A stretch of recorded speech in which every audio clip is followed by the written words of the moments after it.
शिखा की नई नई शादी हुई थी।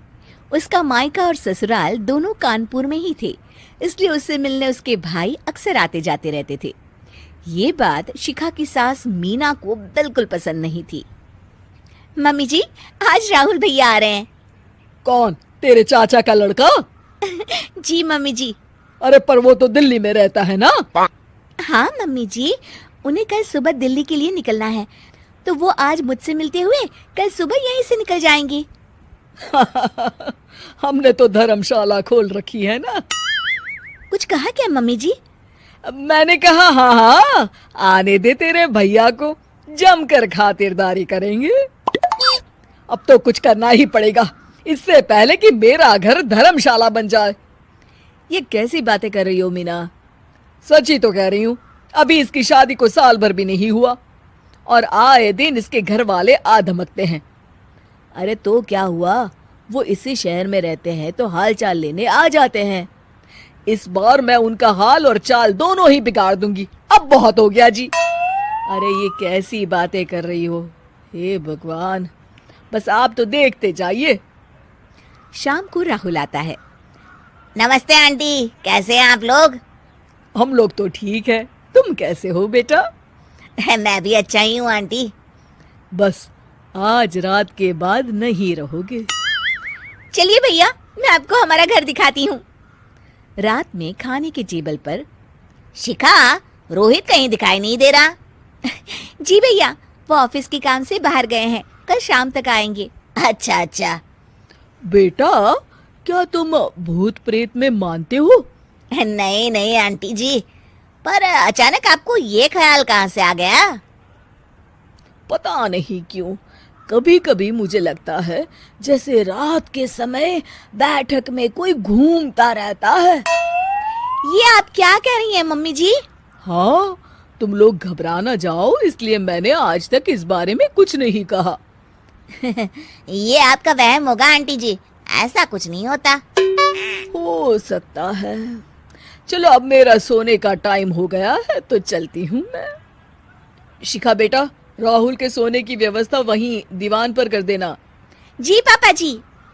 अब चलिए भी। अच्छा, तो बैठक में सोने वाले हैं साहबजादे। क्या बड़बड़ा रही हो? कुछ नहीं, आप सो जाइए। मीना और महेश के सोने के बाद शिखा और राहुल आपस में बात कर रहे होते हैं, तभी डोरबेल बजती है। अरे आप! सरप्राइज! काम जल्दी खत्म हो गया तो मैं आज ही चला आया। ये तो बहुत अच्छा किया।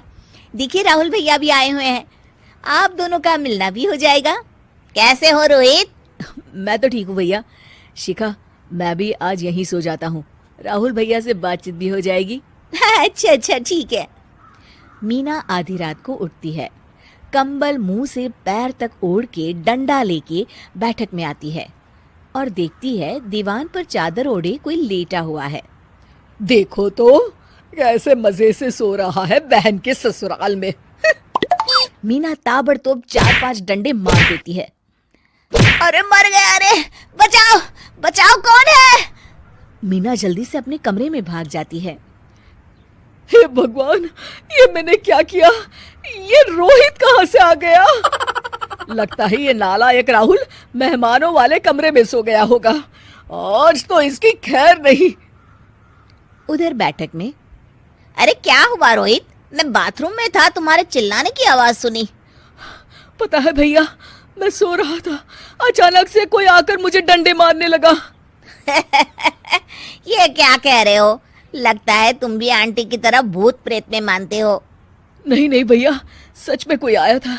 मैं तो जा रहा हूँ मेहमानों वाले कमरे में सोने के लिए। इस समय अपने रूम में जाऊंगा तो शिखा की नींद खराब हो जाएगी।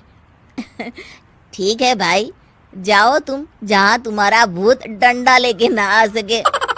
थोड़ी देर बाद मीना कंबल ओढ़ के डंडा लेकर मेहमानों वाले कमरे में पहुंच जाती है। वो बिस्तर पर सोए रोहित को फिर डंडों से मारने लगती है। अरे मर गया, अरे मर गया। तू भूत प्रेत में नहीं मानता ना? ये ले, अब डंडे खा। हैं? ये तो माँ की आवाज है। रोहित कंबल खींच देता है। बेटा तू! अरे ये क्या कर रही हो माँ? मार मार के मेरा भरता बना दिया आपने।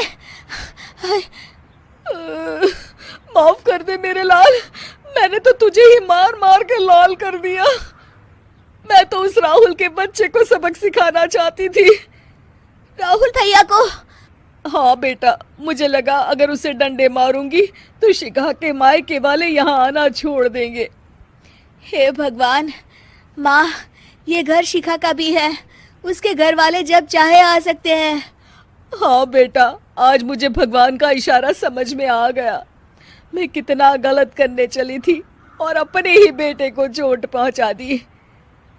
अब चुपचाप जाके सो जाओ माँ, और किसी को कुछ बताने की जरूरत भी नहीं है।